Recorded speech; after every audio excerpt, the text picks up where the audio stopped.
Hello and welcome to another Blender Cookie tutorial. This is David Ward, and in this tutorial we're going to be covering another basic of animation.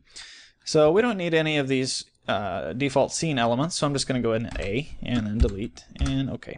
Get rid of them all. Now we'll go to front view and hit 5 on our keyboard to go into orthographic view, and what we're going to do is just add a armature. And what we're going to be doing is we're going to animate like a chain or a rope or some length of some type of material swinging. So I'm going to show you how to do that without having to use the physics or anything like that. Okay, so we have our armature in here. Let's go ahead and you know what, let's just go ahead and scale it up a little bit here. And then we'll tab into edit mode, grab that guy, rotate him 180 degrees until it's pointing down. And then I'll grab him and move him all the way up.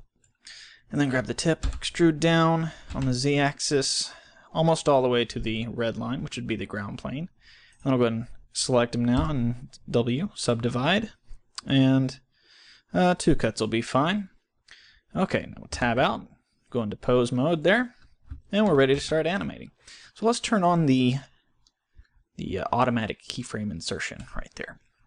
I'm going to grab that top bone, and this very first frame we're going to start off pretty much parallel to the ground here. And then make this a little bigger. And then 20 frames later, we're going to rotate to the other side, but not quite as high, because gravity and the air resistance and things like that are starting to take effect after that first swing, and it's gradually going to get slower and slower. Okay, so now 20 more frames. Rotate the other way. 60 frames. Just gradually slowing down every 20 frames.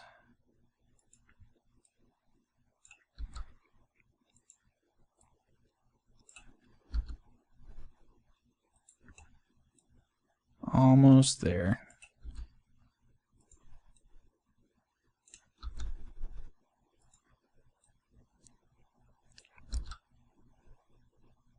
Okay, we'll go 20 more and then call him done. Okay, so let's take a look at that, see what that looks like.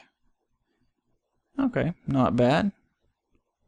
Looks like a pendulum of some sort, right? Okay, so let's animate the rest of the chains. Let's go ahead and start the next one down.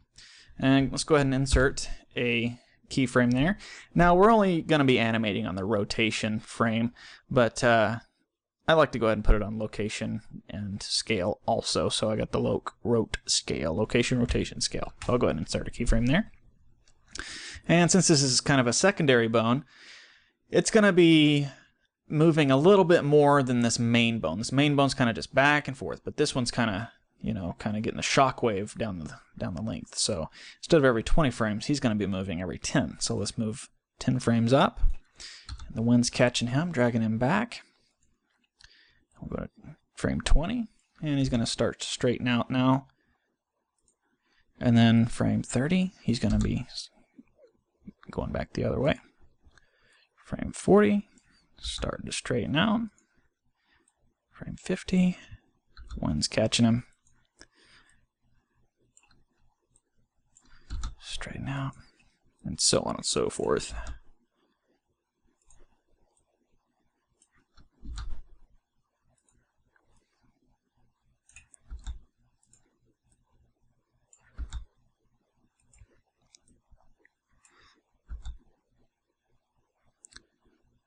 Okay, so let's see what that looks like. Looks a little better, huh? A little more fluid, if you will. So once it gets to a point, you don't really need to animate his secondary motion too much either, because all the bones pretty much keep each other in line after a certain point. Okay, so let's go ahead and get that third bone down there. Okay, go ahead and insert a keyframe here. And we'll go up frame 10, and this is going to be pretty much doing the same thing as the other bone, maybe just a little bit more exaggerated a little bit. So we'll come up about like so. And you know what? While we're at it, let's go ahead and do this bone too. He's going to be doing the same thing. So actually, he needs a keyframe up here first, so we'll clear that rotation out, and it'll automatically insert a keyframe where I cleared that. So now we'll gotta make those sound effects. At frame 20, they're all going to start straightening out.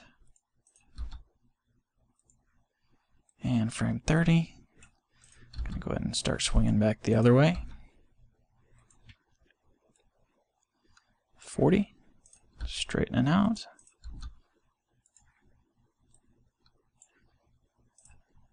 50, and you get the point.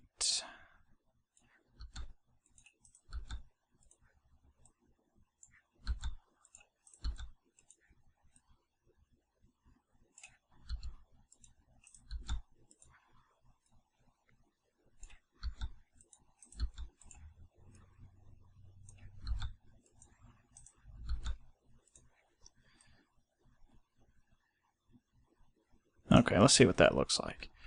Deselect everything, go ahead and play. So it's not bad for some stiff bones, huh? You can keep playing with it and add more and more extra segments to it if you want an even smoother chain. But that's pretty much it.